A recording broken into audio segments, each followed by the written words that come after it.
जय हिंद।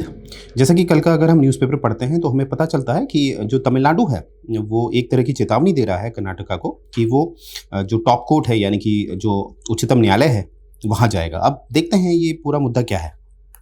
तो यहाँ पर हमें दिखेगा एक प्रोजेक्ट जो है मेकेदातु प्रोजेक्ट, और आप देख पा रहे होंगे ये मेकेदातु प्रोजेक्ट आपको दिख रहा होगा यहाँ पर, जो कर्नाटका की क्षेत्र में आता है।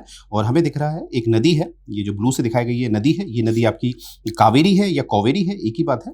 और ये भी याद रखना आपने कि कावेरी को दक्षिण भारत की गंगा कहा जाता है, दक्षिण गंगा गोदावरी को कहा जाता है और दक्षिण भारत की गंगा कावेरी को कहा जाता है। यानी कि इसका जो जो एक दर्जा है वो जो उत्तर में गंगा नदी का है बिल्कुल उसके समान है, राइट।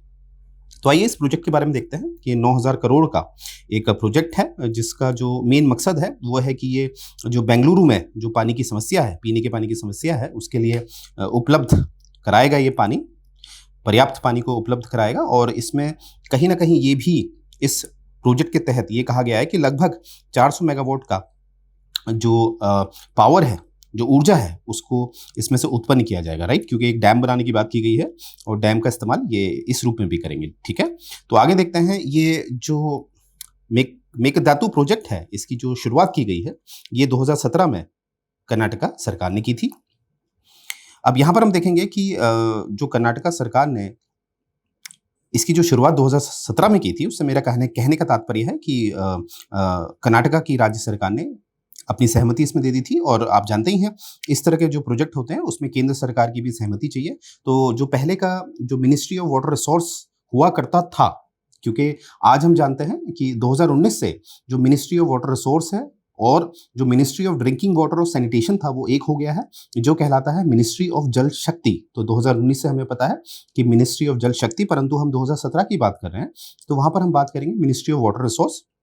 इसके द्वारा जो केंद्र का मंत्रालय है, इसके द्वारा ये प्रोजेक्ट को कहीं ना कहीं सहमति मिल चुकी थी, परंतु ये जो प्रोजेक्ट था ये रुका हुआ था ministry of environment, forest and climate changes है, ठीक है। तो आज भी इसमें ये मुद्दा रखा हुआ है। क्यों? क्योंकि जो ministry of environment, forest and climate change है, ये कहती है कि अगर ये परमिशन देती है तो लगभग 63% जो है, जो फॉरेस्ट एरिया है कावेरी वाइल्ड लाइफ सेंचुरी का, वो कहीं ना कहीं सबमर्ज्ड हो जाएगा, राइट। तो यानी कि इससे ये पता चलता है कि जो ministry of environment, forest and climate change है, वो अगर हाँ कहती है तो उससे कितना प्रभाव पड़ेगा एक इकोसिस्टम पे, राइट। अब हम देखते हैं 2018 में जो तमिलनाडु है, वो जब ये मेकेदातु प्रोजेक्ट है 2017 का कर्नाटका का, तो जब उन्हें पता चलता है कि इसको तमिलनाडु का, तो तमिलनाडु 1 वर्ष बाद जो माननीय उच्चतम न्यायालय है वहाँ जाता है और इस प्रोजेक्ट के खिलाफ एक याचिका दायर करता है।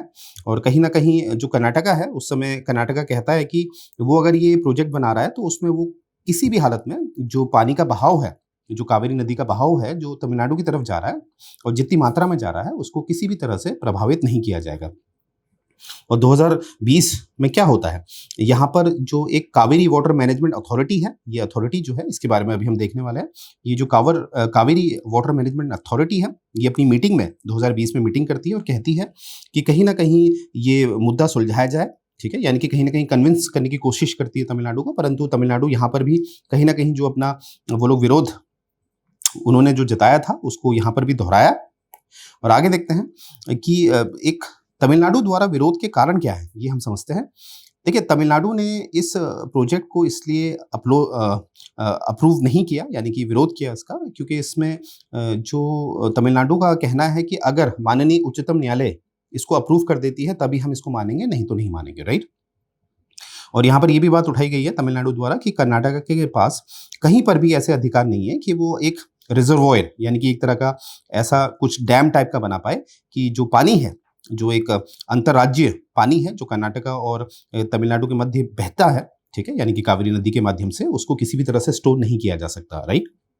तो यहाँ पर ये बात कही है, अगर वो कर्नाटका स्टोर करना चाहता है, ठीक है, तो वहां पर उसे कहीं ना कहीं तमिलनाडु से क्या चाहिए, कंसर्न चाहिए। अगर तमिलनाडु हाँ कहेगा तभी वो इस तरह के डैम बना सकता है। परंतु हमें क्या दिखता है कि मेकेदातु जब ये प्रोजेक्ट बनाया गया था, जब कर्नाटका विधानसभा में से पारित किया गया था, तो यहाँ पर हमें पता चलता है कि तमिलनाडु से कोई भी एक राय मशवरा नहीं लिया गया था, इसीलिए तमिलनाडु काफ़ी नाराज़ हमें दिखता है।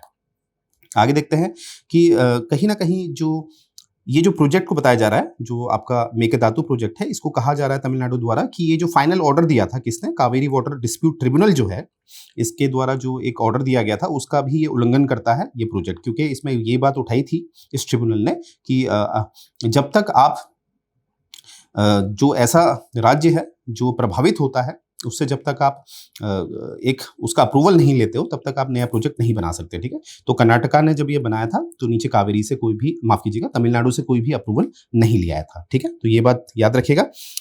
आगे देखते हैं, जो CWDT है यानी कि ये जो ट्रिब्यूनल है कावेरी वाला, और यहाँ पर सुप्रीम कोर्ट ने ये देखा है मिलके कि कहीं ना कहीं जो ये कावेरी में जो प्रोजेक्ट बनाया गया है मेकेदातु, ये सही नहीं है। क्यों सही नहीं है? क्योंकि यहाँ पर कहीं ना कहीं ये जो कर्नाटका है, अगर ये इस तरह का डैम बनाता जिसमें केवल उतना ही पानी वो स्टोर करने की क्षमता रखता जितना कि सिर्फ पीने योग्य होता, क्योंकि पानी की कमी है। क्योंकि आप जानते हैं दक्षिण भारत में जो नदियां होती हैं वो केवल मॉनसून के द्वारा ही अच्छी खासी मतलब उनमें जल का प्रभाव होता है, उत्तर की तरह नहीं होता, क्योंकि उत्तर की नदियां तो आपको पता ही है हिमालय से बहती हैं, तो वहाँ पर अगर मानसून नहीं भी होता है तो वहाँ पर पानी पर्याप्त होता है, परंतु दक्षिण भारत में ऐसा नहीं होता है।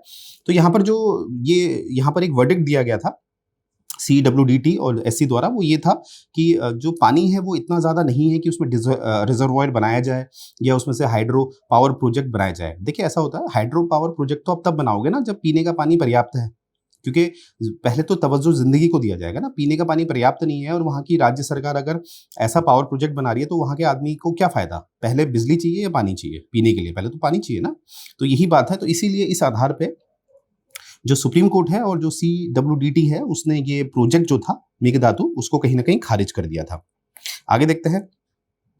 अब हम जो कावेरी के बारे में इतनी बात चल रही है तो कावेरी नदी के बारे में देख लेते हैं। जैसा कि पहले भी मैं बता चुका हूँ इसके बारे में कि इसको दक्षिण भारत की गंगा कहा गया है और इसको तमिलनाडु में पोन्नी कहा जाता है। यानी कि अगर तमिल भाषा की बात करूं तो इस नदी का जो तमिलियन जो नेम है वो है पोन्नी, और ये दक्षिण भारत की चौथी सबसे बड़ी नदी है और ये इसका दर्जा एक सेक्रेड है, पवित्र है, जैसे मैंने आपको बताया था, क्योंकि इसको क्या कहते हैं, दक्षिण भारत की गंगा। और यहाँ पर हम देखेंगे ये इसका जो उद्गम होता है वो होता है ब्रह्मगिरी हिल्स से इसका उद्गम होता है जो आपके वेस्टर्न घाट में है, राइट। और वेस्टर्न घाट का जो आपका दक्षिण पश्चिमी हिस्सा है जो कर्नाटका में पड़ता है, वहां से जो ब्रह्मगिरी हिल है वहां से ही निकलती है और एक साउथ ईस्टर्ली डायरेक्शन की तरफ जाती है। और यहाँ पर आप देखोगे ये निकलती है कर्नाटका से और जाती है तमिलनाडु पे, और ये कहाँ पर, ईस्टर्न घाट से होते हुए आपका जो एक यूनियन टेरिटरी है पुडुचेरी, वहां से बे ऑफ बंगाल में ये गिर जाती है, राइट।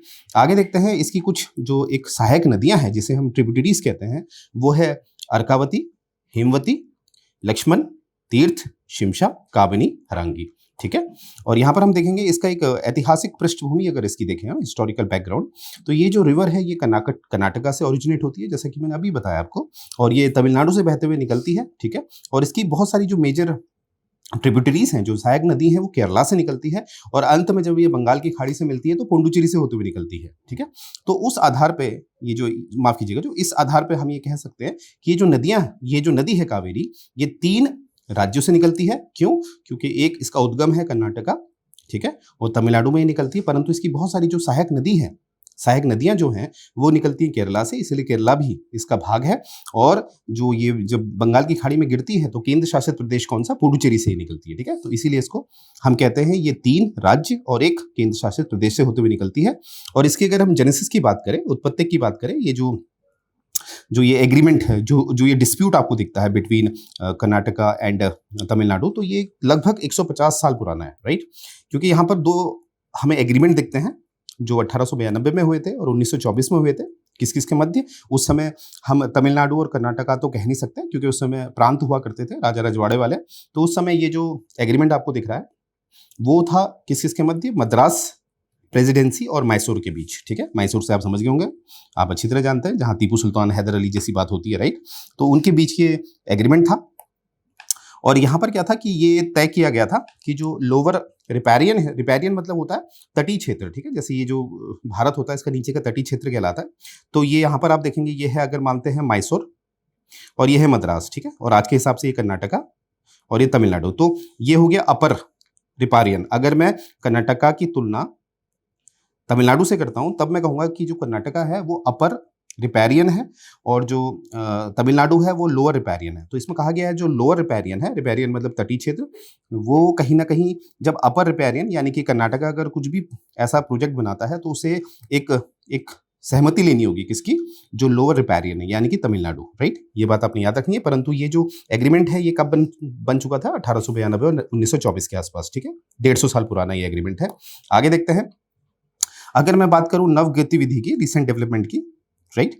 तो यहाँ पर हमें दिखता है 1974 में जो कर्नाटका है, इसने कहीं न कहीं क्या शुरू कर दिया था, जो पानी है उसको डाइवर्ट करना शुरू कर दिया था, ठीक है? और इसने 4 नए रिजर्वॉयर बनाने की यहाँ पर कोशिश करी थी और इसने कोई भी कंसेंट नहीं लिया था तमिलनाडु से। तो यहाँ से हमें पता चलता है कहीं न कहीं जो प्री इंडिपेंडेंस जो एग्रीमेंट थे, उसको कहीं न कहीं ब्रीच करता है कौन? कर्नाटका, ठीक है? इसीलिए क्या होता है? डिस्प्यूट होता है।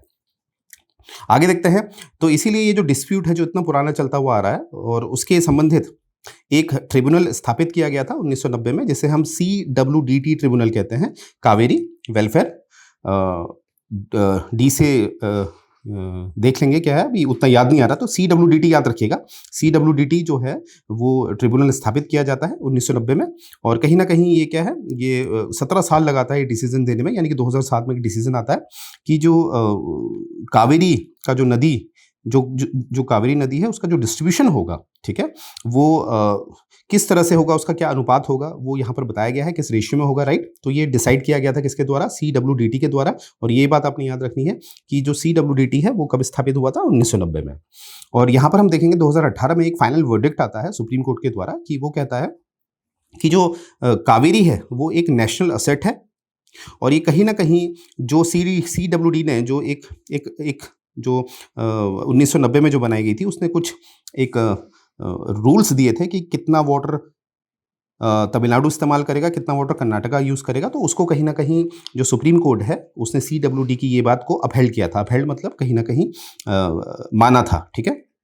और इसने कहीं न कहीं सुप्रीम कोर्ट ने जो सेंटर है उसको कहा था कि इसकी कहीं न कहीं ये जो मुद्दा है इसको अधिसूचित करें, ठीक है? यानी कि नोटिफ़ाई करें। और इसीलिए हमें दिखता है कि जो केंद्र सरकार है वो माननीय उच्चतम न्यायालय के कहने से एक योजना लाती है, ठीक है? एक स्कीम लाती है, कावेरी वाटर मैनेजमेंट स्कीम 2018 में, जहाँ पर क्या बनाया जाता है, कावेरी वाटर मैनेजमेंट अथॉरिटी बनाई जाती है 2018 में, जिसका मेन मकसद होता है कि ये जो विवाद है उस विवाद को सुलझाया जाए, ठीक है? तो इसीलिए यहाँ पर हमें जो कावेरी वाटर मैनेजमेंट अथॉरिटी है और साथ में हमें क्या दिखता है, कावेरी वाटर रेगुलेशन कमेटी, ठीक है? जो कहीं न कहीं आए दिन न्यूज़ में रहता है, जो कहीं न कहीं हमें दिखता है कि जो ये कावेरी से उत्पन्न विवाद है उसको सुलझाने में लगा रहता है, राइट? तो यहाँ से आप देख रहे होंगे कि ये विवाद बहुत पुराना है, क्योंकि इसकी पृष्ठभूमि से हमें पता चलता है, बैकग्राउंड से हमें पता चलता है कि 150 साल पुराना है। तो इसीलिए आपको दिख रहा होगा कि कहीं न कहीं जो ब्रीच है वो किया गया है कर्नाटका द्वारा। इसलिए तमिलनाडु हमें दिखता है कि वो किसी भी सूरत पे यहाँ पर सहयोग नहीं दिखा रहा है और अंत में हम कहेंगे वही बात कि कहीं न कहीं इसीलिए एक धमकी दी जा रही है कि अब सीधे कहाँ जाया जाएगा? उच्चतम न्यायालय, राइट? तो यहीं से मैं इसका एंड करने जा रहा हूँ। जय हिंद।